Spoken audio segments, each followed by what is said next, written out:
Di RUPS RKAP-nya berarti ada intensi nyolong. Nah itu yang bisa saya lakukan. Sebagai komut. Saya sebagai bilang, kenapa saya semua tercatat? Saya sering ngancam mereka secara kasar kok. Kalian jangan anggap saya nggak berdaya hari ini ya.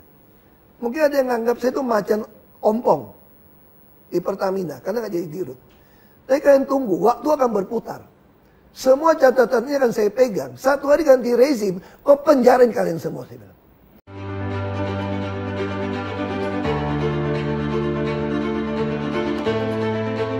Saya kira itu sangat bagus ya. Kalau minta keterangan kan itu hak aparat, hak kejaksa. Tapi yang perlu diketahui Pertamina ini ada jenjangnya nih. Ini anak perusahaan Pertamina Patraniaga itu punya dewan komisaris juga. Ada komutnya juga. Dan di atas itu yang bisa memutuskan penggantian itu juga ada dirut. Dirut dari direksi dari Pertamina Persero. Holdingnya? Holdingnya lagi nih. Dan putusan mengganti dirut direksi holding atau subholding itu juga ada di tangan Menteri BUMN. Jadi kalau mau tanya saya keterangan apa yang saya ketahui, ya saya dengan senang hati akan memberikan keterangan. Kalau dengan media kan saya nggak bisa buka rahasia perusahaan. Nah kami ini hampir tiap hari rapat untuk ngawasin, melakukan pengawasan sampai ke bawah nih, yang jenjang bawah nih. Itu kalau mau dibuat laporan notulen, kalau boleh dikeluarin gitu ya. Saya kira kalau aparat saya kenapa senang. Kalau jaksa yang sampai manggil saya ya, saya bisa memberikan semua notulen dan rekaman selama saya jadi komut, apa yang saya sampaikan, apa yang saya minta diubah, yang tidak dilakukan oleh direksi, termasuk anak perusahaan. Boleh, kalau di media saya nggak boleh. Tadi saya bilang buka rahasia perusahaan kan. Justru saya senang banget kalau Jaksa Agung. Tapi sebetulnya kalau manggil saya langsung orang juga akan ketawain jaksa juga. Kok komut yang dibawa di rut Pertamina belum dipanggil gitu loh. Sebelum ke soal posisi komut holding dan subholding Pak Basuki. Jadi Anda yakin betul tidak ada satupun ucapan Anda yang tidak tercatat kalau rapat-rapat resmi Pertamina? Saya orangnya sangat, kalau manajemen ya gitu ya, termasuk kategori yang sangat rapi lah. Apalagi kita mengalami masa Covid ya. Masa Covid itu ada masa yang ada sisi positifnya. Apa positifnya? Semua rapat itu hybrid kadang-kadang. Kita Zoom, hybrid. Itu semua punya rekaman. Dan bahkan setiap selesai rapat, saya pasti ada notulen. Dan ini semua lengkap. Rekaman maupun catatan. Jadi, tapi sebagai komut holding, kan area bergerak Pak Basuki jelas relatif leluasa. Tadi Pak Basuki juga cerita bisa mengawasi sampai level terbawah. Iya. Jadi sebetulnya kan nggak bisa juga dibilang komut holding sama sekali tidak berperan dalam melakukan pengawasan terhadap subholding dalam hal ini Petraniaga. Iya. Kami lakukan pengawasan termasuk soal SPBU. Misalnya soal toilet saja saya urusin. Kenapa toilet SPBU Pertamina kok gitu jelek gitu loh? Ya.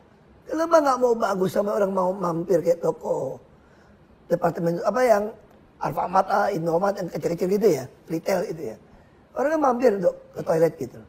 Kenapa kita nggak lakukan? Terus apa yang saya bilang? Saya minta semua non tunai pakai kartu My Pertamina, hampir tiap minggu saya awasin.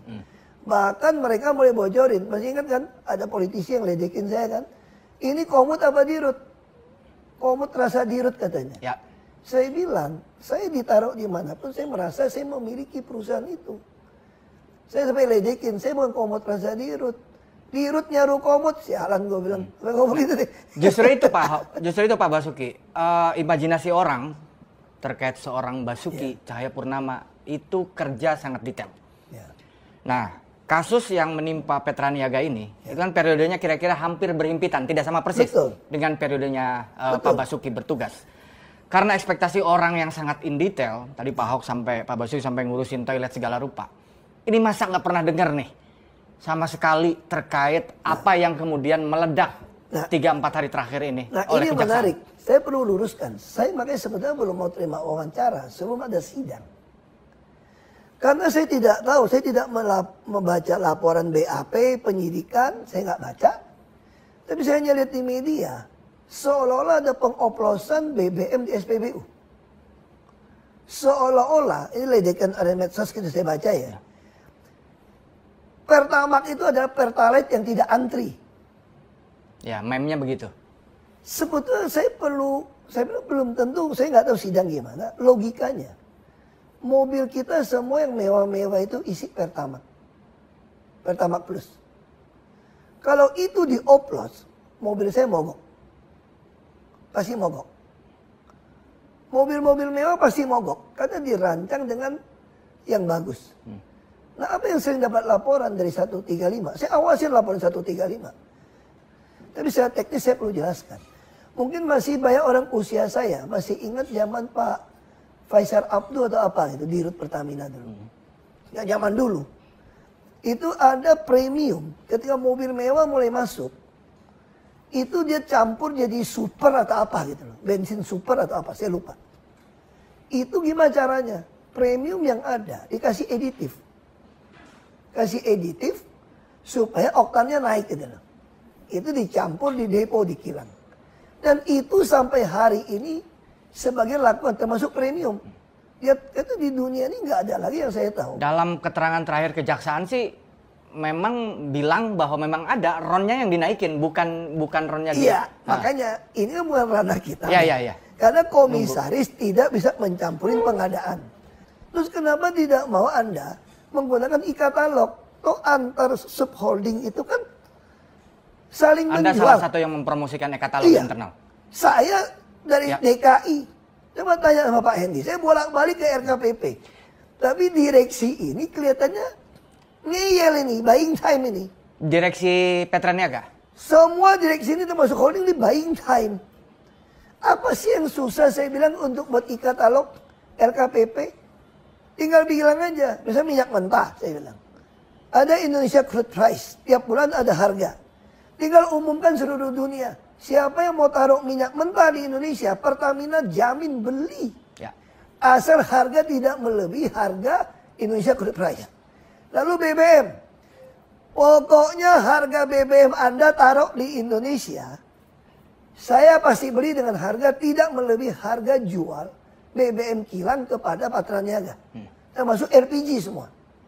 Lalu pertanyaan saya, Petra dibubarkan. Katanya mafia. 2015. Berita tahu? Ya. Tapi kenapa orang Petra jadi dirut Patraniaga? Nah itu dia. Nah jangan naik nama saya. Sebelum saya sampai ke sana. Anda tanya kepada Menteri BUMN gitu loh. Sebelum saya sampai ke sana, saya mau nanya soal buying time tadi. Buying time ini intensinya apa menurut Pak Hao? Kalau saya curiga ya, saya curiga ini ada permainan. Bekas satu dirut Patraniaga dipecat. Karena? Saya tidak tahu, tapi diduga. Karena dia tidak mau menandatangani pengadaan editif itu. Jadi pengadaan editif ini melibatkan oknum di BPK malahan. Menurut isu. Oknum BPK ini jadi backing supaya Pertamina ini membeli editif ini dengan transport dengan tender yang tidak sah. Lalu saya dengar isu itu, saya panggil datang. Ini semua ada rapat dalam acara, berita acara. Saya tanya, ini nggak bisa. Terus ditakut-takutin, kalau nggak pernah tanda tangan, di SPBU nggak ada barang nih. Ditakut-takutin kelangkaan. Kelangkaan nih. Padahal saya bilang, mana bisa tender dipisah antara transport dengan editif. Lalu karena transport lebih mahal, dikalahkan. Editif yang lebih murah, kalau nggak salah seperti itu. Lalu saya bilang, dirutnya kalau tanda tangan, kau akan laporin nih.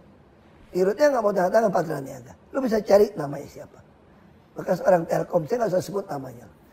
MK lah, singkatannya lah. Saya gini lah, kalau menurut saya, ini permainan sudah lama yang masing-masing penguasa tidak mau stop. Makanya kenapa orang takut saya jadi dirut, demo-demo. Kalau saya jadi dirut, saya bisa langsung pecat tuh dirut subholding. Karena untuk ke notaris saya yang putuskan. Dan saya tidak pernah takut sama Menteri BUMN manapun. Sama saya benar. Kenapa saya dikurung tidak boleh jadi dirut? Janjikan saya jadi dirut untuk membereskan. Makanya saya hanya bisa melakukan sebatas bisa saya awasin. Nah, dalam konteks pengawasan itu, banyak orang nanya nih, nagih tanggung jawab dan janji Pak Basuki yang ingin membuat Pertamina menjadi perusahaan kelas dunia tuh. Ada betul, kan itu kan? Betul. Nah, karena bukan dirut, cuma komut dalam tanda petik, cuma ya dalam konteks kewenangannya, tidak bisa operate sampai in detail, eksekusi day to day gitu. Hanya bisa mengawasi. Mari kita fokus ke pengawasan. Apa yang dilakukan oleh Pak Basuki sebagai seorang komut dalam mengawasi Pertamina maupun subholding? Secara pribadi sebagai komut maupun sistemnya seperti apa sih? Sistemnya saya ubah semua digital. Sebelum saya tanda tangan disposisi tidak ada yang digital. Pernah dengar gak kasus dengan Peruri yang 500-an miliar? Anda bisa cari itu. Itu kan buying time contoh dari direksi. Saya suruh panggil Peruri, bikin tanda tangan. Lalu mereka laporkan Peruri minta 500 miliar. Saya kaget, mana mungkin itu mahal. Lalu dirut Peruri bilang, karena orang Pertamina minta sama kami bangun sistem baru semua. Ya lu numpang dong sama Peruri, gue bilang. Nah itu contoh ngeyel buying time. Lalu Covid datang, waktu itu mereka masih nganggap buat teman presiden. Lebih takut. Tapi ketika saya mulai keras, 7 bulan, 8 bulan presiden tidak terima saya. Tidak terima karena? Saya nggak tahu alasannya. Kesibukan atau saya nggak tahu. Begitu 7-8 bulan tidak terima saya sudah melihat direksi-direksi mulai berani melawan saya. Karena mereka sudah tahu saya nggak bisa gantikan mereka. Nah, lalu apa saya lakukan? Tapi walaupun begitu, saya kunci di dalam rencana kerja. Misalnya sebelum saya berhenti, saya sudah kunci dalam RKAP untuk 2024. Itu di dalam RUPS, sudah di RUPS baru saya berhenti. Mereka harusnya melakukan penghematan 46% di seluruh procurement pengadaan. Di semua ekosistem Pertamina ya? Dan itu sudah tanda tangan. Anda bisa periksa. Makanya saya senang banget kalau Kejaksaan Agung mau hebohkan kasus ini. Kan ini udah 2025 nih. Kita tinggal lihat aja direksi. Ikutin nggak RKAP, RUPS yang sudah kita tanda tanganin bersama untuk 2024. Kalau penghematan nggak 46%, sudah hitungan. Kita pakai konsultan kok. Berarti maling. Berarti kalau diubah di RUPS RKAP-nya, berarti ada intensi nyolong. Nah itu yang bisa saya lakukan. Sebagai komut. Saya sebagai bilang, kenapa saya semua tercatat. Saya sering ngancam mereka secara kasar kok. Kalian jangan anggap saya nggak berdaya hari ini ya. Mungkin ada yang nganggap saya itu macan ompong di Pertamina, karena nggak jadi dirut. Tapi kalian tunggu, waktu akan berputar. Semua catatannya akan saya pegang. Satu hari ganti rezim, kok penjarain kalian semua, saya bilang. Kalian ingat baik-baik kalimat saya direksi. Saya boleh keluar dari sini, tapi catatan yang saya punya, kalau rezim betul-betul mau membereskan negeri ini dari korupsi di migas dan Pertamina, saya berani jamin, saya dengan data ini akan penjarakan kalian semua. Makanya saya harap, ini kasus bukan cuma si Rifa Siahaan Patraniaga kok. Mana mungkin. Saya kira oknum BPK bisa terlibat. Anda yang ngaudit kok. Ya, Rifa sendiri baru masuk Petraniaga 2021. Tapi dia orang veteran katanya isunya semua. Sebelum lama di Pertamina Shipping Internasional. Ya, tapi intinya gini ya. Intinya kita ngomong lah. Bubarin Petra pun menurut saya itu main-main bohong doang. Kalau begitu. Kalau orang Indonesia sama. Anaknya bisa main. Kalau mau bubarin seluruh sistem mafia migas, ikutin yang saran saya deh. Ika-talok itu LKPP orang kita, bos, pemerintah. Harga ICP ditentukan oleh Menteri SDM. Subholding kilangnya Pertamina, itu kan kurang efisien sebetulnya. Harusnya kilang yang lebih modern, lebih murah. Jadi kalau saya mengatakan harga kilang Pertamina aja patokan Ika-talok, karena udah dibeli dari subholding Patraniaga, termasuk LPG, kan barang nggak cukup. Aftur segala macam. Selesai. Apa yang mau mafia? Dan Indonesia siap perang sama siapapun. Karena punya stok minyak bisa setahun. Nah, terkait buying time itu, Pak. Itu maksudnya. Salah satu angle yang dibidik oleh Kejaksaan Agung adalah pengkondisian agar ketergantungan impor kita ini terus tinggi dengan cara menghalangi produksi minyak dalam negeri nggak optimal. Kata Kejaksaan ya, ada rapat tersendiri nih untuk melakukan pengkondisian ini. Nah, ini pengkondisian ini kan luar biasa ya, Pak ya. Maksud saya, ini kan ngomongin pengkondisian yang besar, yang beyond menurut saya urusan subholding gitu. Sebetulnya nggak beyond. ini bukan beyond. Ini ada tangan yang berkuasa ikut main kalau menurut saya gitu loh. Di Republik ini.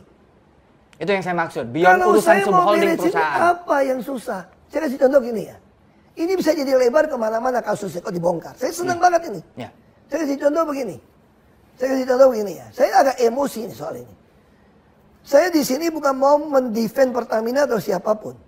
Saya ingin masyarakat tuh mengerti bahwa akar masalah Republik Indonesia adalah korupsi dan kemunafikan. Jadi orang semua saling sandra menyandra. Ada dikasih jabatan, wewenang. Nah saya contoh gini. Ini yang paling gampang kok. Kalau kita ngomong bicara soal impor tadi ya. Anda perhatikan nggak? Waktu pertama kali saya baru masuk Pertamina, kilang terbakar. Kamu kira kilang yang dibakar? Nggak berani oknum bakar kilang karena rezekinya di situ. Tahu yang dibakar apa? Tangki paling luar. Kemana beritanya? Ada oknum politisi yang nyolong minyak kapal terlibat di Tuban. Masih ingat nggak itu? Kenapa ada mau diam hari ini? Saya mau tanya.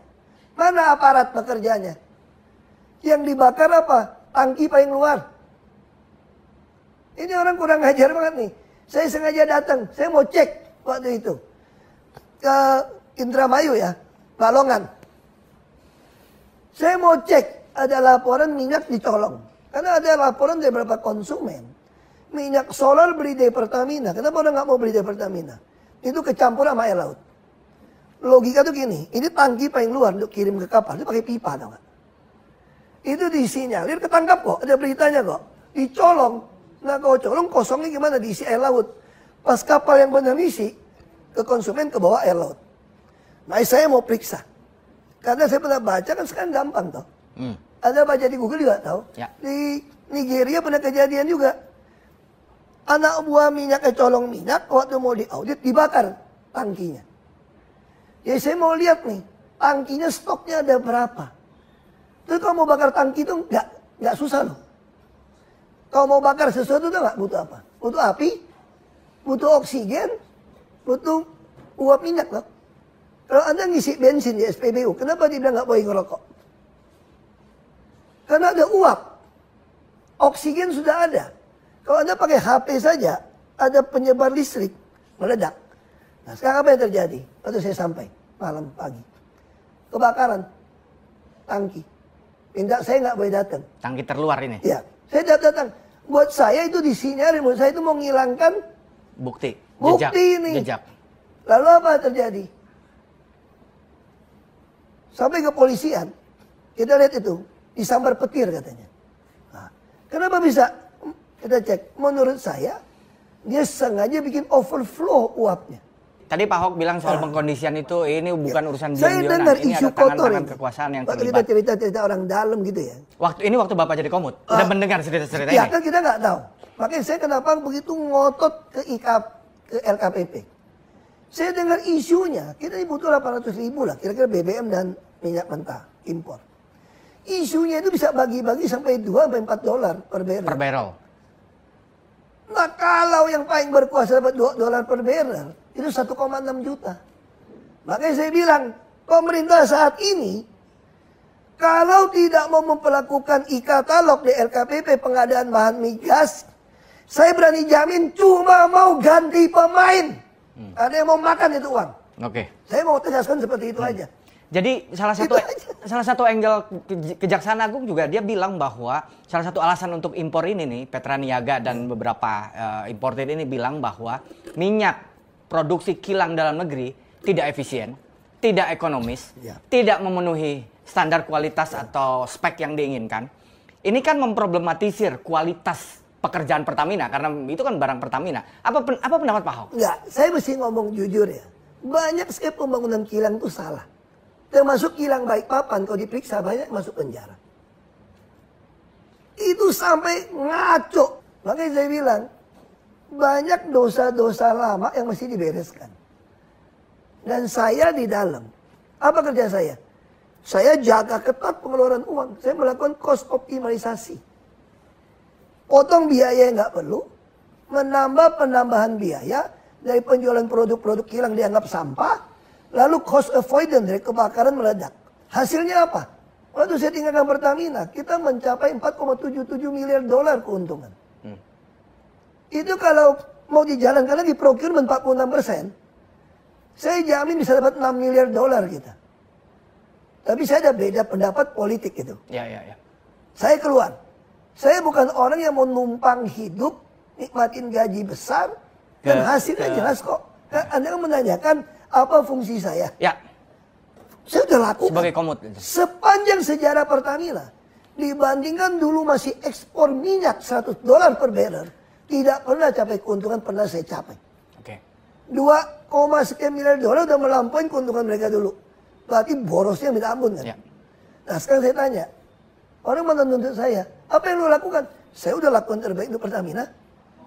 Kenapa nggak bisa sikat semua? Lo kasih gua dirut dong kayak Gojek gubernur. Gua pecat-pecatin tiap minggu. Kasih Anda kekuasaan ya Pak? Iya, lu nggak nurut gua pecatin lo. Nah, ini pertanyaan agak detail sedikit sih Pak. Ini terkait mekanisme pengawasan di era Bapak atau mekanisme yang memang formalnya. Ini klaim temuan-temuan kejaksaan kan ada pengkondisian, ada penolakan terhadap kualitas minyak produksi dalam negeri. Tidak efisien, tidak ekonomis, tidak sesuai spesifikasi yang diinginkan. Ini QC-nya gimana? Kenapa klaim-klaim dari anak perusahaan ini kayak iya-iyain aja sampai itu akhirnya? Saya bilang, ini saya senang banget Kejaksaan Agung menangkap ini gitu loh.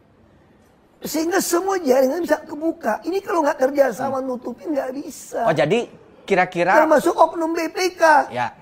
Kalau nggak mana bisa, ini diaudit diperiksa kok. Jadi klaim-klaim ini kalau diperiksanya dengan benar itu bakal dengan mudah dibantah gitu kira-kira Pak Ahok? Bukan dibantah, bisa masuk penjara lebih banyak. Oke. Kalau saya jadi Jaksa Agung, sorry Pak Jaksa Agung ya, mohon maaf ini, saya akan telusuri uang dari si pengada supplier itu kemana. Duitnya kemana? Kalau Anda tarik cash saja saya tangkap. Dulu di Jakarta, saya kerjasama dengan PPATK ya. Nah, aliran transaksi keuangan. Kenapa saya bisa tahu ada permainan? Saya cek duit orang yang supply ke kita, dia tarik cash. Kalau kamu jadi pengusaha, ngapain lu tarik cash sampai ratusan puluhan miliar? Masih buat bagi-bagi dong. Ya. Kenapa nggak transfer uang itu banyak? Lalu saya cek rekening lurah, camat yang urusan sama itu. Masa tiba-tiba punya puluhan miliar? Saya bisa periksa. Nah sekarang saya bukan Jaksa Agung.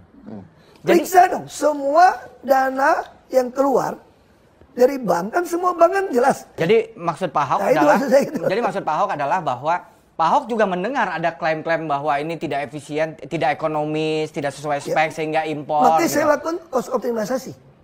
Lalu mereka buying time-nya apa ngeyelnya? Dia nggak lakukan di Tuban, dia lakukan di Pulau Nipa. Saya maki-maki tuh. Jadi mereka geser? Iya. Nipa ngapain? Dekat Singapura bersaing. Lu bullshit lu, gue bilang. Lu taruh di Tuban, di tengahnya Indonesia. Dekat IKN. Pak, sorry Pak. Lu tanya lah, lu bisa tanya. Si Riva tuh pernah gue maki. Kalau gue dirut, udah pecat lu, gue bilang. Selain cost pernah gue gitu, gue pecat lu, gue bilang. Selain cost optimization, apalagi Pak yang pernah Bapak lakukan? Karena mendengar bahwa ada pengkondisian supaya impor, ada klaim-klaim bahwa minyak dalam negeri nggak sesuai spek, jadi kita harus impor. Selain cost optimization, apalagi yang Bapak lakukan? Saya bawa seluruh tim procurement dengan konsultan membuat digitalisasi seluruh procurement, termasuk kerjasama LKPP, direksi ngelai plan untuk membuat di LKPP udah kasih dulu di LKPP itu ya. Ada satu halaman khusus DKI teman. Ya. DKI itu khusus. Nah LKPP udah sepakat sama saya untuk membuat satu laman khusus Pertamina. Tapi yang bisa masuk ini semua kan mesti orang Pertamina. Kagak dikerjain. Datang lagi, panggil lagi, ngeyel lagi, panggil lagi, ngeyel lagi.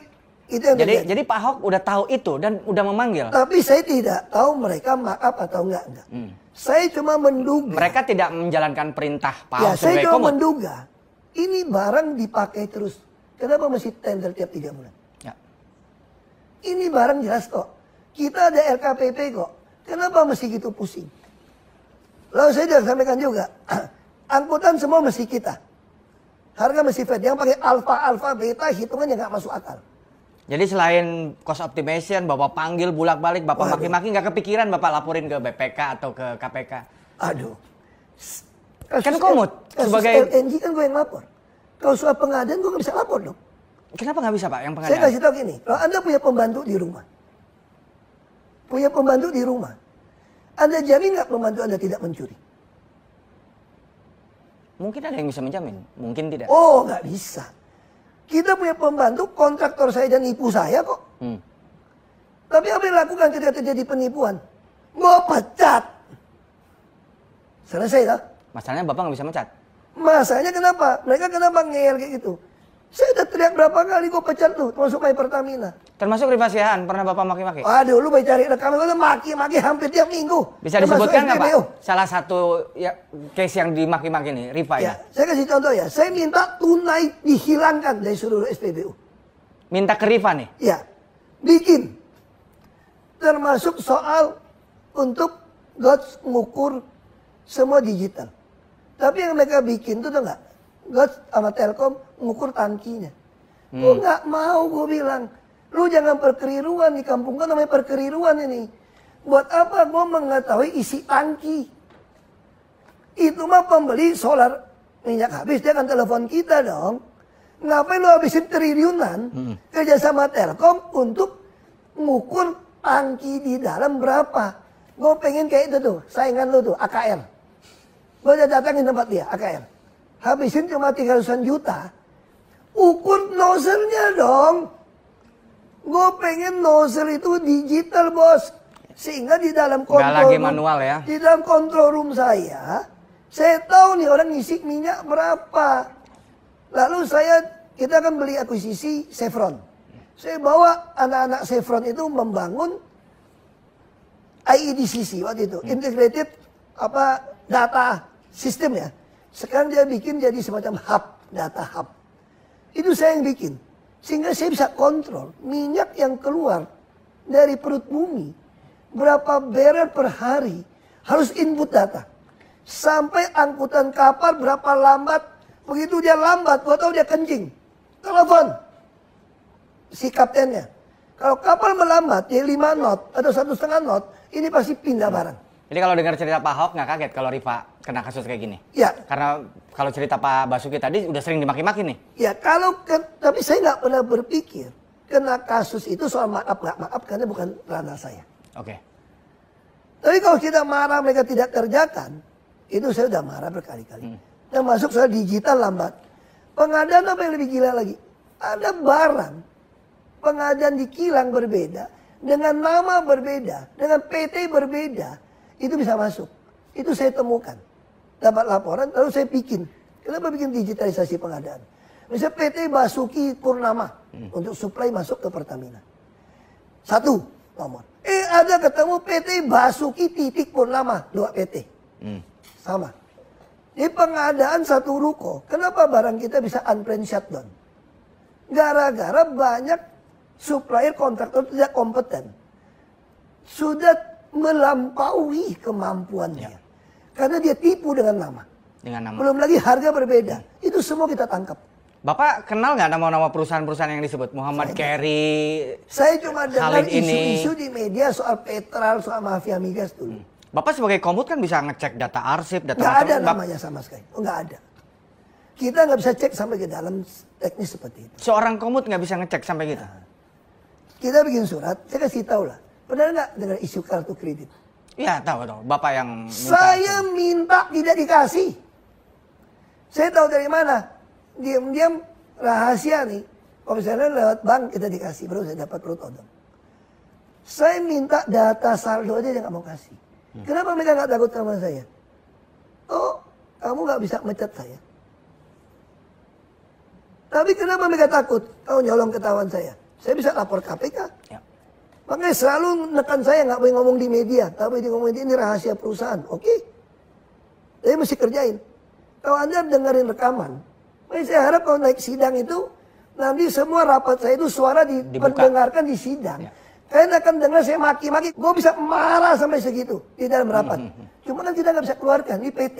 Ya. Kalau mau dari Jakarta mah gue pasang di YouTube semua. Pak.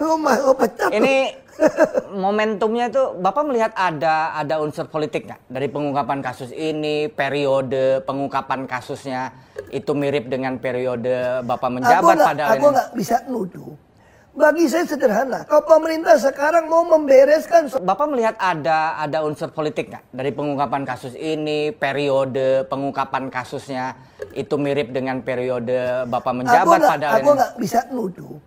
Bagi saya sederhana. Kalau pemerintah sekarang mau membereskan soal Pertamina, membereskan soal pengadaan, taruh di katalog RKPP.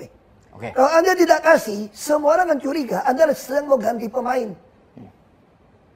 Kalau ini berlalu seperti ini hanya ganti pemain. Kita tahu toh. Mau kasus PT Timah, mau siapa. Kalau masih sama kejadiannya, Anda ganti pemain. Jadi kalau itu tidak dilakukan dari tahun 50-an sampai kapanpun Pertamina tetap akan menjadi sarang korupsi. Iya. Makanya kenapa semua takut menjadi dirut toh? Kenapa semua pengen karakter assassin gua? Karena bukan sombong nih. Ahok tuh mesti dibunuh, bilang dia nggak jujur, dia korup. Kan itu yang maunya orang gitu loh. Pejabat Republik ini kalau mau beres, naikin gaji. Tapi pembuktian terbalik. Nggak cukup cuma naik gaji doang, harus pembuktian terbalik. Kamu masih kan nggak Undang-Undang Nomor 7 tahun 2006? Hasil ratifikasi Konvensi PBB melawan korupsi. Di situ ada prinsip illicit enrichment. Kalau kekayaan kamu itu tidak bisa buktikan dengan pajak yang Anda bayar, sita buat negara. Oke, terakhir Pak. Tapi butuh PP dong. Ya. Pertanyaan saya, berani nggak SBY dan Jokowi keluarkan PP-nya? Ya. Termasuk Pak Prabowo, keluarkan PP-nya aja. Oke. Supaya membandingkan, beres negeri ini kok. Pak, terakhir korupsi Pak. Beres. 4 tahun Anda menjabat sebagai Komut. Ada yang Anda sesali karena Anda tidak lakukan? Ya. Yang saya nggak. Ada nggak? Nggak ada. Ada nggak selama 4 tahun menjabat sebagai Komut, ada tidak hal yang Anda sesali karena ada hal yang seharusnya Anda lakukan tapi tidak Anda lakukan? Saya tidak pernah menyesali apa yang saya lakukan. Karena semua saya lakukan dengan nurani yang murni. Dan saya berdiri untuk kebenaran, keadilan, kejujuran, dan kemanusiaan. Maka saya tidak pernah menyesali. Saya sama bilang, itu the art of dying well. Saya mau meninggal dengan tidak ada penyesalan. Sebagai tugas saya sebagai politisi. Dan saya tidak mengingkari sumpah jabatan saya. Saya tidak menghina Tuhan saya. Tidak melakukan tugas panggilan saya sebagai politisi. Tidak menyesal ya Pak berarti? Makanya saya tidak akan pernah menyesal. Kalau menyesal apa? Teman saya tidak pernah kasih saya jadi dirut. Itu aja.